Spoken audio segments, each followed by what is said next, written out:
Democrats' Senator David Leyonhjelm has called for an end to the punishing layers of taxes on cars, and he claims it's discouraging new car purchases.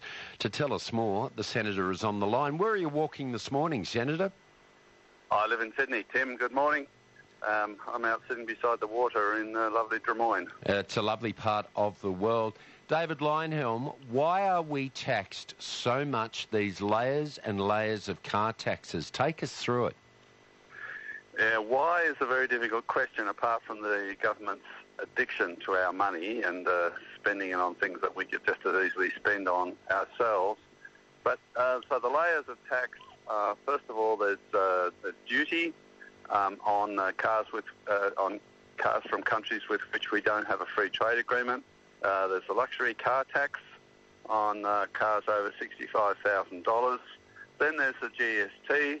Then there's the state duties, which is another 3% around about, depending on the state.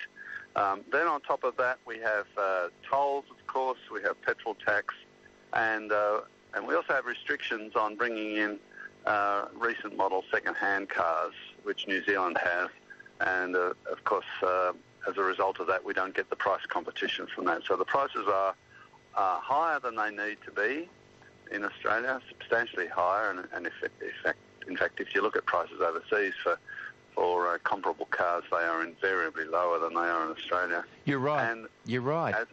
As a result, our cars are older than they need to be as well. Yeah, when we look at that, the average age of the fleet, it's in excess of 10 years old, isn't it, Senator Leyonhjelm?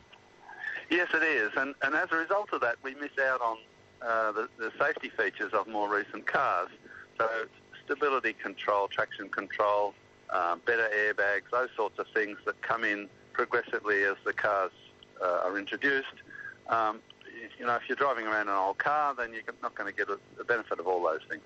Look, you and I have dealt with that whole industry of lobbying. Who is preventing governments, current, past or future, from making decisive decisions about this? Because, yes, we know governments are addicted to taxing us, but when you list on a new car, you can be paying a duty for its import. If it's a luxury vehicle over $65,000, there's more taxes on that, the various state duties, the damn GST, and, of course, the tolls and excise. Do you know, we did a Freedom of Information request to Senator Matthias Cormann. We actually wanted to know here in the ACT how much fuel excise is collected at the Bowsers here in the ACT, and where's the federal reinvestment of that money back into the ACT for road safety. We've now heard the ACT government wants all government vehicles here in the ACT to be electric, and yet where are we going to have these so-called charging bays to be able to do that? I mean, where are you on this whole mobility and emissions controls? The more modern the motor vehicle, if more of us were driving it, clearly that's going to lower emissions, particularly if we're driving older vehicles, 10 years or more. Yes, that's another factor. The older cars tend to produce higher emissions, and so we're delaying reduction in emissions from our cars by keeping the fleet older. In fact, you raise a very good point there, Tim, in relation to electric cars and the hybrids that are coming. We're seeing more and more of them. And to some extent, they're not paying as much as petrol cars either. So the question then becomes, well, is there a policy issue at stake here? If electric cars, for example, don't pay fuel tax, does that mean that they should be paying more to compensate for that in other ways?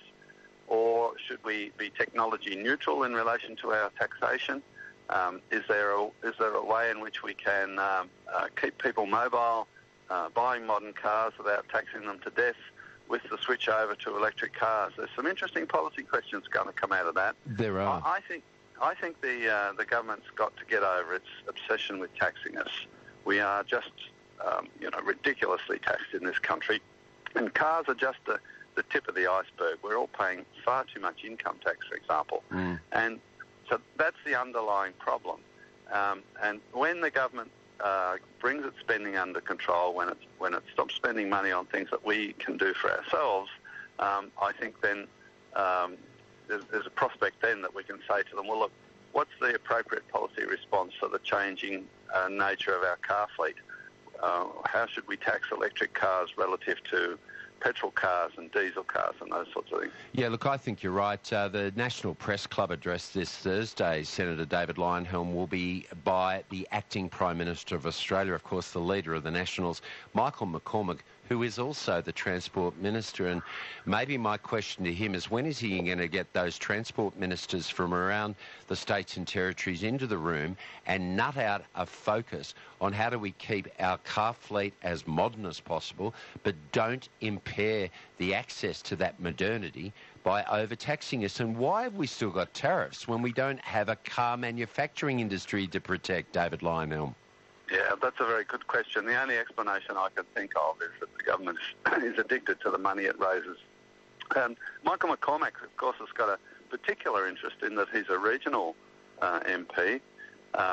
In his area, things like public transport is a lot less than it is in the cities, and of course, distances are longer to travel. Services take a lot more transport to be brought to his electorate. So he's got some interesting questions on his plate as to what does he do to bring down the cost of transport. Should fuel taxes be so high? I think not. His people, his constituents, pay a lot more for fuel because they have such longer distances to travel. He's got some interesting questions to consider when you compare the inner suburban people, the people around where I live, who could quite happily survive with no transport or no cars, or maybe an electric car with a range of 100 kilometres, versus his electorate, where people need cars that can travel long distances between fuel stops. Yeah, well said. As always, a pleasure to speak with you, and enjoy the rest of your morning walk. Thank you, Tim. Thank you. Senator David Leyonhjelm was the leader of the Liberal Democrats.